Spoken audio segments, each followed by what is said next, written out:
Birchfield are in the first three, and that means victory and the Jubilee Cup for Birchfield Harriers. So the celebrations start, and I'm sure they'll go on long into the night. A new club record for Essex ladies, but no consolation. They've lost the cup.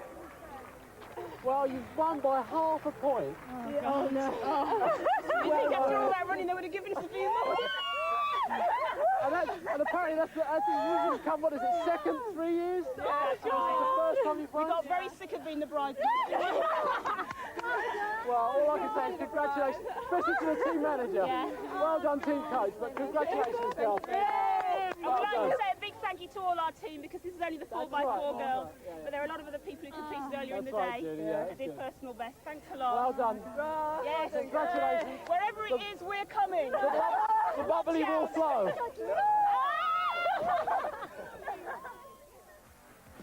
So Birchfield do it at last. Jubilee Cup winners after 3 second places. But spare a thought for Essex ladies. Last year they lost by a single point.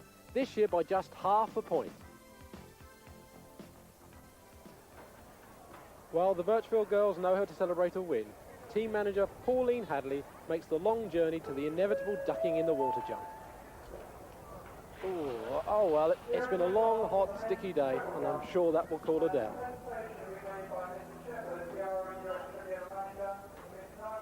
So Birchfield's celebrations have already started, but as we reach the final event in the men's Gold Cup, the 4x400 metres relay, Haringey, well, they have to keep the champagne on ice for just a few moments longer. But they know that victory is theirs, and a fourth successive Gold Cup is a certainty, no matter what happens here.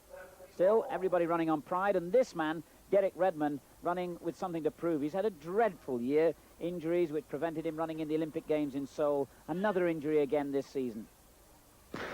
Redmond will be running the third leg for Birchfield Harriers here. Birchfield in lane 1, who now know that they can't catch Haringey. Even if Haringey were to drop the baton and get disqualified, they would go on to win here. But pride is an important thing. They'll want to win the final event as well. Birchfield right of the picture in lane 1. Wolverhampton and Bilston made a good start there.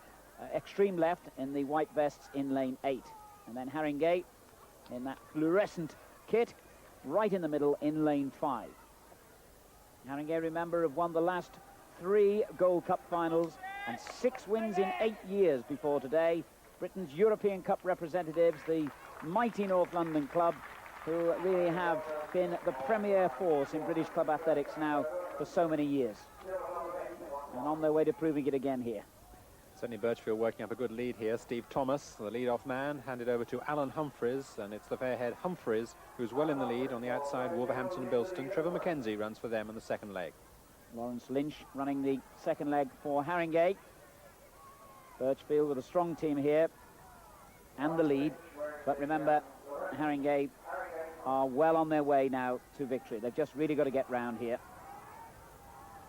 But their big support and the whole of their team will want to see them really running eyeballs out as well in this final event. They do love a rousing finish, the Haringey team. But Birchfield with a commanding lead here. Clarence Callender ready to take the baton for Haringey. Clear in second place. And Derek Redmond now sets off. That injury he had up at Edinburgh earlier in the season, I remember him. I've never seen him so disconsolate. The United Kingdom record holder for 400 metres and a World Championship and Olympic representative, saying he almost felt like packing the sport in. Well, I'm sure we're all delighted to see that Derek has put those thoughts out of his head.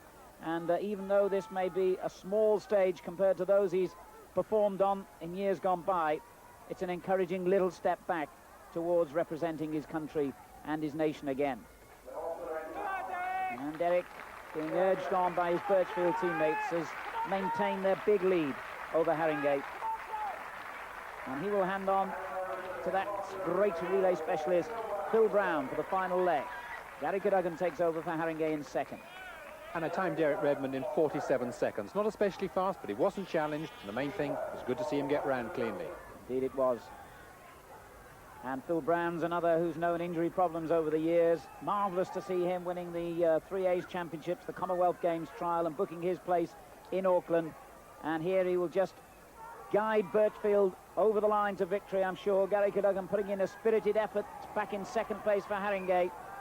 So Birchfield are going to have the satisfaction of finishing the day with a victory in the 4x400 metres. And Phil Brown, who has graced so many of these occasions, crosses the line first once again. Gary Caducan second for Haringey. Birchfield win that race, but remember, it matters not, because victory, and Phil Brown knows it only too well, has gone once again to Haringey in the Gold Cup. So, as Alan said, Birchfield's win can't affect the final result. Haringey's winning margin a massive 21 points. Haringey only won 4 events, one fewer than Birchfield, but more importantly, they came second in another 7.